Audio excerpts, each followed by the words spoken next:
श्री परीक्षित जी महाराज ने नरकों का वर्णन किया।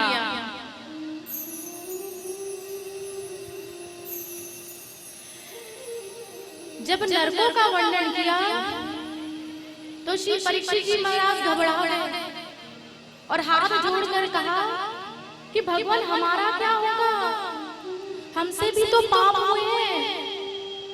इस प्रकार भयभीत हो गए। जब भयभीत हुए श्री परीक्षित जी महाराज, तो आइए सष्टम स्कंद में कथा आती है बड़ी ही पावन कि श्री परीक्षित जी महाराज जब भयभीत हुए कि हमारा क्या होगा, हमें भी नरक में जाना पड़ेगा, तो श्री सुखदेव जी महाराज कहते हैं कि राजा तुम क्यों चिंता कर रहे हो, तुम तो भगवान की कथा के शरण में हो। अरे जो भगवान का नाम लेता है उसके समस्त पाप का नाश हो जाता है। इस प्रकार कहा। तो श्री परीक्षित जी महाराज कहते हैं कि मुनिवर क्या कोई प्रमाण है, क्या कोई प्रमाण है कि नाम लेने से किसी का कल्याण हुआ। तो श्री सुखदेव जी महाराज उनके मन के भय को दूर करने के लिए बड़ी ही पावन एक कथा सुनाते हैं।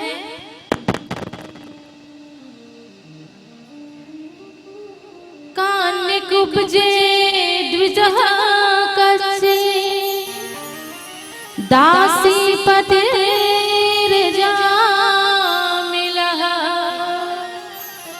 नामना नष्ट सदाचारो दास्याः संसर्ग दूषितः।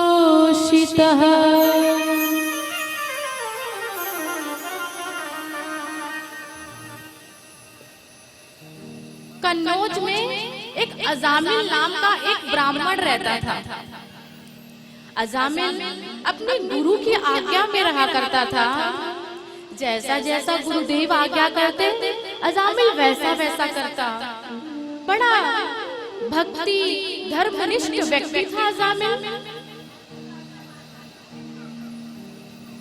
गुरुदेव ने एक आज्ञा लगाई थी कि बेटा जब तुम वन में फल फूल समिधा लेने को जाओ तो इस मार्ग से मत आना, इस मार्ग की ओर मत जाना, इस मार्ग की ओर मत बढ़ना। इस प्रकार कहा था।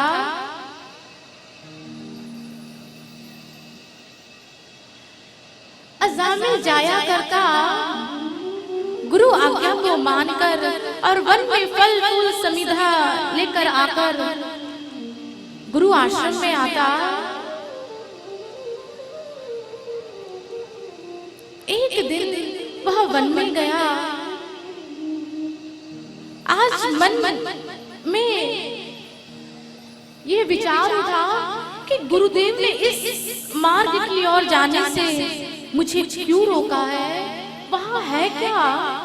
आज मन में यह भाव आया। जब यह भाव आया, ये बात जिस जो काम करने को ना बोलो मन वही विचार करता है। क्यों ये क्यों नहीं करना, अगर कहा जाए वहां नहीं जाना है, उस कमरे में मत, कुंडी खोलकर मत देखना। कोई आपसे कहे कि उस कमरे में झांकना मत, कुंडी मत खोलना, ये से बंद रहने, तो क्या होगा, मन बार बार करेगा क्या है वहां पर। अगर ये हटे तो कुंडी खोले, हम देखे तो सही क्या है।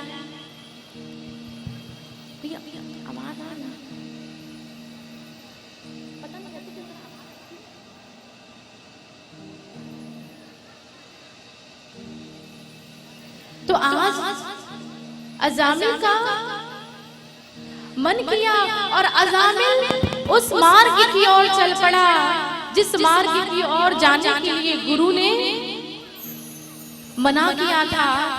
अजामिल चल पड़ा और जब उस मार्ग की ओर गया तो उसने क्या देखा, वहां उसने एक वैश्या को देखा जो पर पुरुष के साथ क्रीड़ा कर रही थी। वह जो स्त्री है उसके सुंदर सुंदर स्वरूप को देखा। आज अजामिल ने जब उस स्त्री को देखा तो उसका मन उस स्त्री की ओर ही मोहित हो गया, उस स्त्री की ओर मोहित हो गया। आज उसने मन ही मन यह निश्चय कर लिया कि मैं अपने परिवार का त्याग करके मैं इस स्त्री के संग विवाह करके रहूंगा।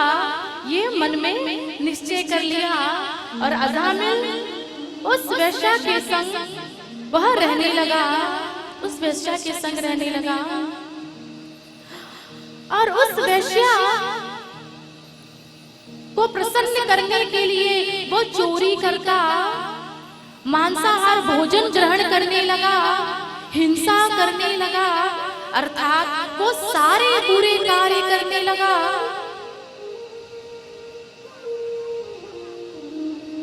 अजामिल को उस वेश्या से 10 संतानें हुई। एक बात पक्की है कि अगर हम भक्ति करें, अगर हमने कभी भक्ति की होगी तो आपका कभी सच्चे मन से प्रभु को याद किया होगा तो आपका पतन नहीं होगा, ये बात निश्चित है। अजामिल ने कभी ना कभी गुरु भक्ति करी थी, प्रभु का नाम लिया था। उस नाम के प्रताप से क्या हुआ, आज जहां अजामिल रहता था उस वेश्या के यहाँ, उस गांव में साधु संत महात्माओं की मंडली आई। साधु संत महात्माओं ने कहा, क्या यहाँ कोई भगवान का भक्त रहता है? नन्हे नन्हे से बालक अब इनके हृदय में आया, अरे हमसे पूछ रहे हैं भक्त का घर। अब उन्होंने किसका घर बता दिया? अजामिल का घर। और कहा जाओ जाओ, बड़ा स्वागत करेंगे वो तुम्हारा। अजामिल बेचारे संत महात्मा, उन्हें तो लगा छोटे छोटे नन्हे नन्हे बालक सत्य ही कह रहे हैं, और वो अजामिल को धर्मनिष्ठ मानकर उनके घर की ओर गए।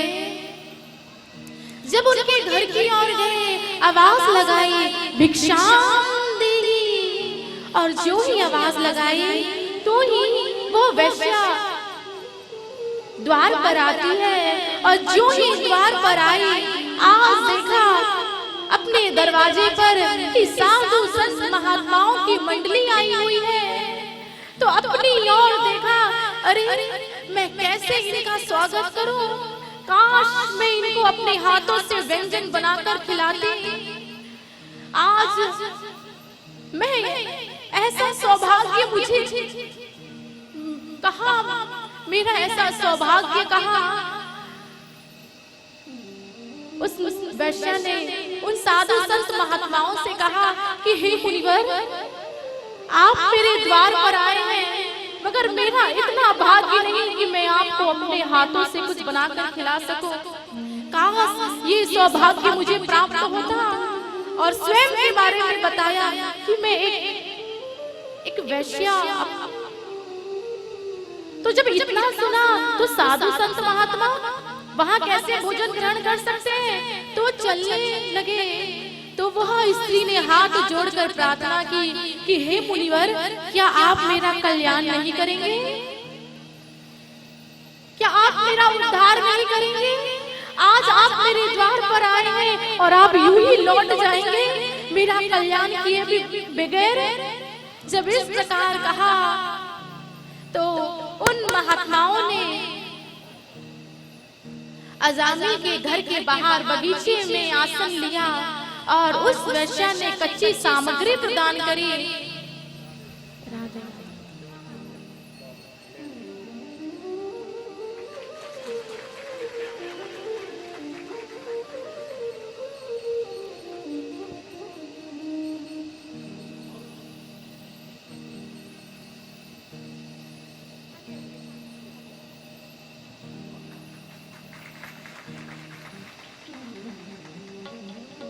कच्ची सामग्री प्रदान की और साधु संत महात्मा भगवान के लिए भोग बनाया और भगवान को भोग लगाया और भोग लगाकर उस प्रसादी को सब साधु संत महात्माओं ने ग्रहण किया।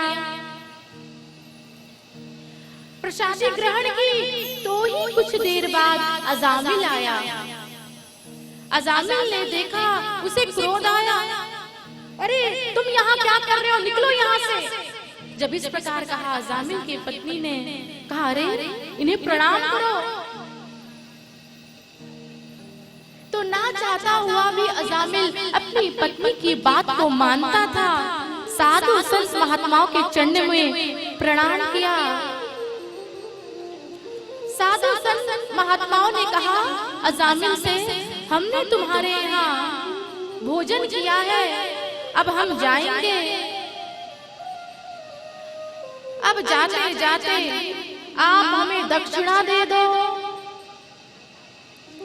क्या कहा? दक्षिणा। जब दक्षिणा की बात कही तो अजामिल को क्रोध आया, अरे दक्षिणा की बात करते हो, अरे हमने तुमने लूटा नहीं, यही सबसे बड़ी दक्षिणा समझो। यहाँ से चलते बनो, इस प्रकार कहा। जब इतना कहा तो साधु संत महात्मा कहते हैं कि देखो, हमें तुम्हारा धन नहीं चाहिए, हमें तुम्हारा धन नहीं चाहिए। तो साधु संत महात्माओं ने कहा, क्या चाहिए?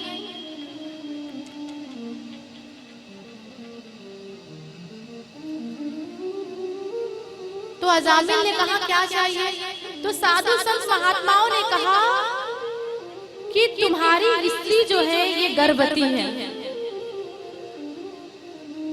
ये बालक को जन्म देगी, तो तुम अपने इस बालक का नाम नारायण रख देना।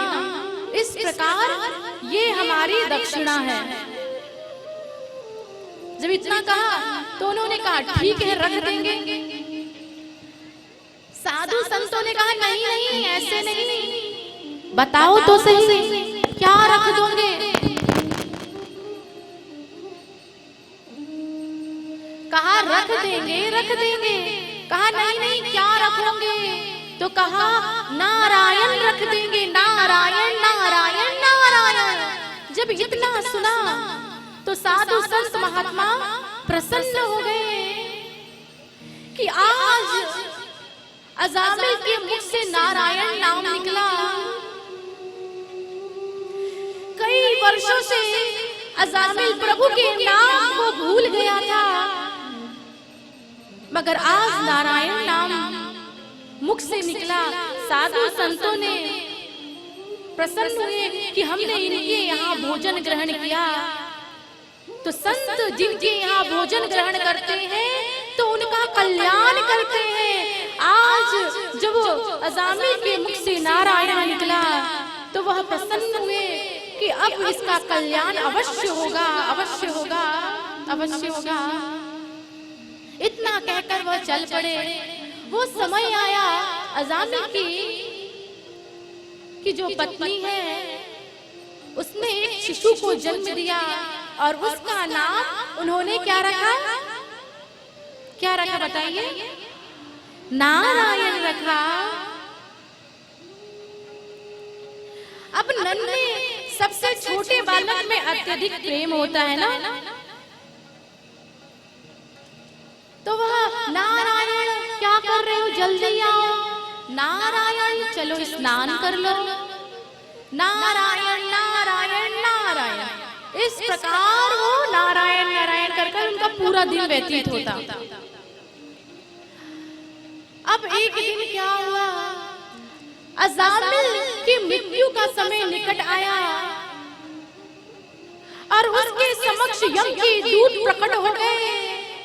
और जैसे ही यम के दूतों को देखा अजामिल ने वो घबरा गया और घबरा कर वो नारायण मेरी रक्षा करो, नारायण नारायण नारायण इस प्रकार कहा। और जो ही नारायण कहा तो पुत्र ने तो नहीं सुना, मगर भगवान के दूतों ने सुन लिया। और उसी वक्त अजामिल के समक्ष भगवान के दूत प्रकट हो जाते हैं। बोलिए बांके बिहारी लाल की जय। और भगवान के दूतों ने यम पास से अजामिल को मुक्त किया। भगवान के दूतों ने कहा, अरे इन्हें तुम कहां लेकर जा रहे हो? यम के दूतों ने कहा, अरे ये दुष्ट है, ये पापी है, जीवन भर पाप किया है, हम इसको यमलोक लेकर जा रहे हैं। कहा यमलोक? अरे अंत समय इसने नारायण नाम लिया है। तो यम के दूत कहने लगे, अरे आपको कोई गलतफहमी हुई है, इसने भगवान का नाम नहीं अपने पुत्र का नाम लिया है। जब इतना कहा तो भगवान के दूत कहते हैं, अरे नारायण नाम अनादि काल से अगर किसी का है तो वो केवल हमारे प्रभु ईश्वर जगदीश्वर नारायण भगवान का है। नारायण नाम अगर किसी का है जो अनादि काल से, तो नारायण भगवान का है। इसलिए तुम इसे लेकर नहीं जा सकते, इसने हमारे भगवान का नाम लिया है, नारायण प्रभु का नाम लिया है। अब इस प्रकार भगवान के दूतों ने यम के दूतों को भगा दिया। और ये आपस की जो वार्ता है अजामिल ने श्रवण करी। यहाँ यम के दूत भी चले गए और प्रभु के दूत भी चले गए।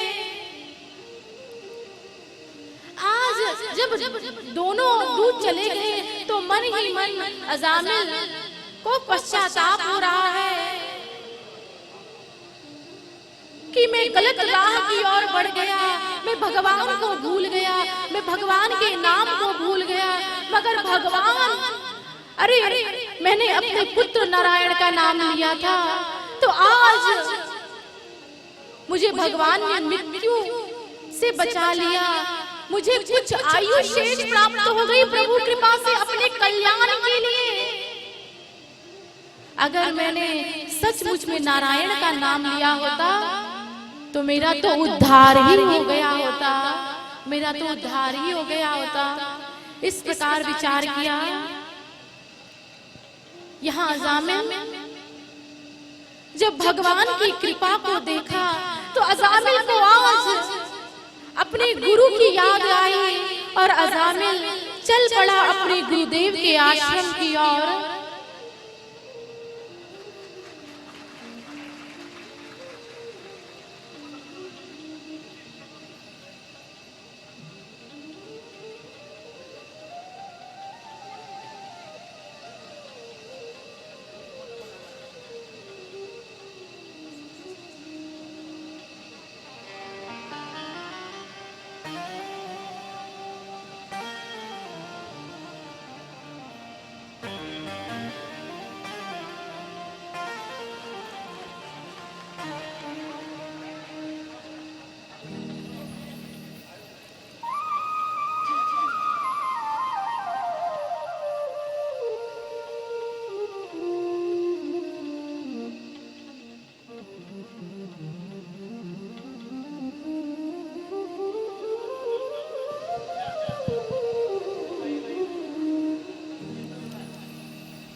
आप लोग बड़े ही आराम से बैठ जाइए और कोशिश कीजिए कि यहाँ पर जो मैया लोग आ रही है वो ना आए।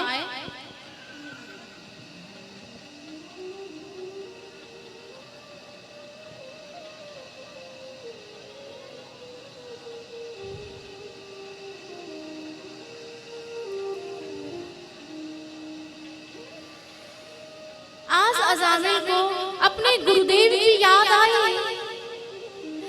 किस प्रकार गुरुदेव मुझ पर अपनी कृपा बरसाते थे। आज मैंने अपने गुरु की अवहेलना की, उनकी आज्ञा की अवहेलना की, तो आज ये मेरी दशा हुई। मैं इतने वर्षों से भगवान से विमुख रहा। हे गुरुदेव मुझ पर कृपा करें, मुझ पर कृपा करें। और इस प्रकार वो गुरुदेव से मिलने के लिए चल पड़ता है। वो आश्रम की ओर गया और जाकर शिष्यों से कहा, सेवकों से कहा, क्या मैं गुरुदेव से मिल सकता हूँ? सेवकों ने कहा, अवश्य मिल सकते हो, गुरुदेव विश्राम कर रहे हैं। तो कहा, मैं इंतजार कर लो। सेवकों ने कहा, यहाँ बैठकर इंतजार कर लो। और यहाँ मन ही मन अजामिल बैठा हुआ है। मन ही मन भीतर से प्रश्न उठ रहे, अजामिल तो कौन सी कमाई करके आया है? अब तेरे गुरुदेव तेरे पर कृपा नहीं करेंगे। तेरे गुरुदेव तुझ पर पहले कृपा किया करते थे, क्योंकि तू पहले गुरु आज्ञा में चला करता था। अब तू कौन सी कमाई करके लेकर आया है? तू कौन सी कमाई लेकर करके आया है कि गुरुदेव तुझ पर अपनी अनुकंपा बरसाएंगे, तुझ पर कृपा बरसाएंगे? भीतर ही भीतर इस प्रकार विचार उठ रहा है।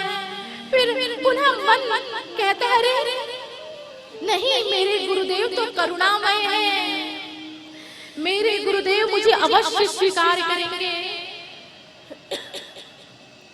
इस प्रकार मन ही मन बैठे बैठे वो गुरुदेव को याद कर रहा है कि गुरुदेव, तेरे बाप के हजारों फूलों में मैं नहीं कहता कि एक फूल हूं मैं, पर इससे भी इनकार नहीं कि तेरे चरणों की धूल हूं मैं। माना कि मैं मिट्टी हूं, पर हूं तो तेरे चमन का। तेरा फूल नहीं, तेरी कली नहीं, ना ही फूल की सूल हूं मैं। पर हे गुरुदेव, जो झाड़ दिया तूने मुझे, तो समझूंगा कि एक भूल हूं मैं, कि समझूंगा कि एक भूल हूं मैं।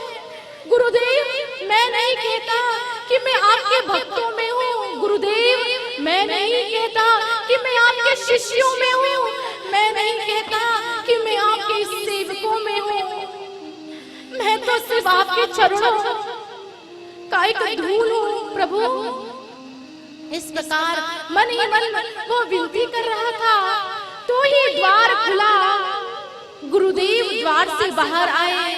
जो ही बाहर आए, अजामिल उनके चरणों में साष्टांग दंडवत प्रणाम किया और गुरुदेव ने हृदय से लगा लिया, आशीर्वाद दिया, अजामिल को आशीर्वाद दिया। तो कहने का अर्थ है कि शिष्य भले ही गुरु को भूल जाए, पर गुरु कभी शिष्य को नहीं भूलता। वो तो हर पल हर क्षण यही प्रयत्न करता है कि मेरा शिष्य सही रास्ते की ओर कभी ना कभी तो आगे बढ़े, वो प्रभु की ओर मुड़े, प्रभु का नाम ले। गुरु तो केवल यही प्रभु से प्रार्थना किया करता है। बोलिए सतगुरुदेव भगवान।